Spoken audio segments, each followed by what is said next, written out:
Hey Jeff fans, what's going on? How we doing today? Happy Friday. Preseason game 1 in the books. So excited to be out there. We were nice and up close. If you check out some of the videos on Twitter, I'll try and upload them to the YouTube channel a little bit later. Got a little shout out from Le'Veon Bell and a few others, so that was cool to see.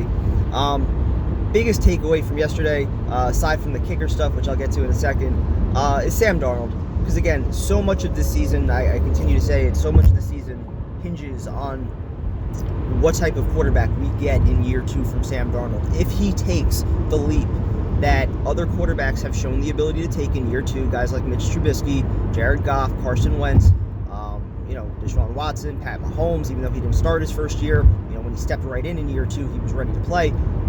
There's just something about being able to learn and to watch the game, over the course of a full season, where it just makes sense like that in year 2. All right, now I'm a little bit more comfortable. Things slow down a little bit more. I'm more sure of myself, and I think that's ultimately what Adam Gase is going to bring out of Sam Darnold. And I think we saw it on that first drive. 4 of 5, I think it was 68 yards. The one play to Chris Herndon was just phenomenal, and that's why I try not to freak out too much about the offensive line, which now you could make an argument is close to being a strength. I mean, with the veteran presence that they have there, I definitely think it's an above-average unit when everyone is healthy. You got 2 former All-Pros and other solid vets with Winners and Kelvin Beachum. So I'm not too concerned about the O-line, but if the O-line, gets beaten on a couple plays, we've seen already consistently, over his first, handful of games, that Sam Darnold is at his best sometimes when he's, eluding pressure, moving around in the pocket, stepping up on the run, making throws. It's organized chaos sometimes where Aaron Rodgers is at his best, right? When guys are just running around, improvising on their routes. I think you're going to see a lot of that from Sam Darnold. You saw it yesterday where, there was some pressure coming around the corner. He steps up, turns his shoulders. His feet weren't really set, but you see it a lot in practice and in games where his feet aren't set.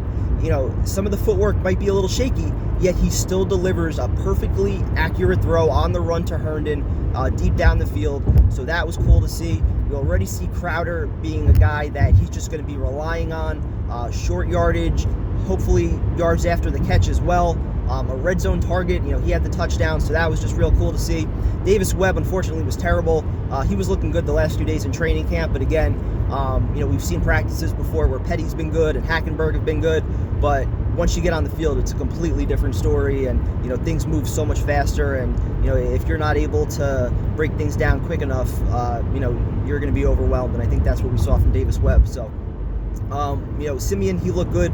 I think he was like 13 of 17, so he's probably got the backup job locked up, but it is still only one preseason game. There's still a lot left to be determined, which is why I don't go crazy. You don't know what the coaching staff wants to show. You don't know what plays they're going to run. There's so much that we don't know, and again, Sam Darnold only threw the first 5 passes, so judging a lot of these guys is very, very hard, so I try not to overreact too much just from one game. You want to look at the entire sample of what the guy's been doing every day in practice. You want to look at what he does in games 2, 3, and 4, so I try not to go too crazy about game 1. But Chandler Catanzaro has consistently been awful. And before we start ripping Mike Maccagnan again, and I know, Tyson, you said I always say the one thing that pisses people off in all my videos. Well, this is going to be the one thing. Before we start ripping Mike Maccagnan about Chandler Catanzaro, holy crap, has he ever went into a training camp with only one kicker?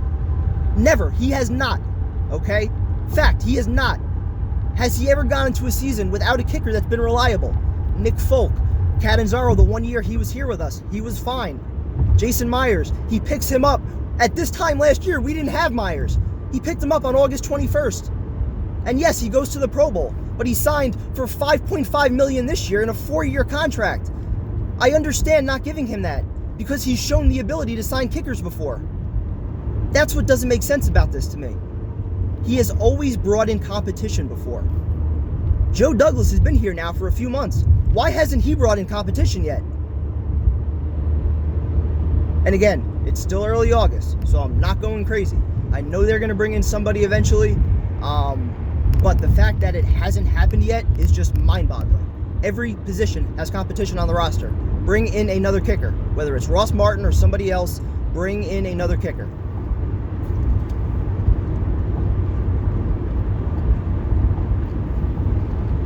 A few other concerns.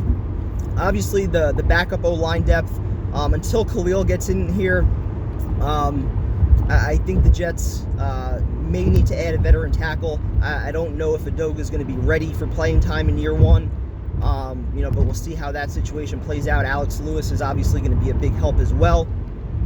The cornerback depth, very shaky. The Jets didn't have one pass deflection yesterday, which was very unfortunate.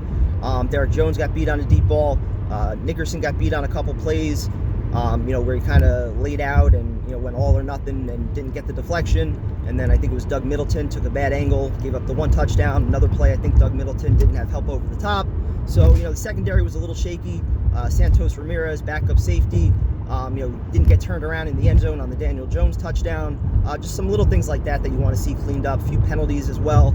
But Blake Cashman, another guy who stood out, he did have a few missed tackles early on, and then I think he started to settle down, and you see the natural speed and the athleticism that he has, and you get excited about him because as a fifth-round pick, a guy that was kind of looked at, all right, he's undersized, he's fast, and he has some coverage ability, but he's undersized. Can he play linebacker? Can he play inside linebacker?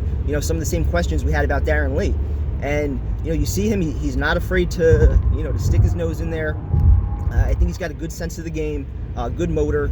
So he's going to be a fun player to watch. I think you're going to see him on the field in some obvious passing situations in place of Avery Williamson. So watch out for that.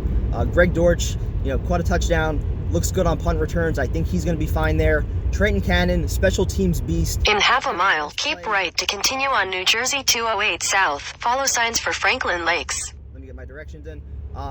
He had a nice play as a gunner. I think he's got the job locked up probably, just making the roster for what he's going to bring on special teams. Obviously, I think Eli McGuire has a chance to challenge him. Keep right to continue on New Jersey 208 South. I think it's going to be... there's going to be a big question mark, I think, at that running back spot because what Trenton Cannon brings, I don't think Eli McGuire can do.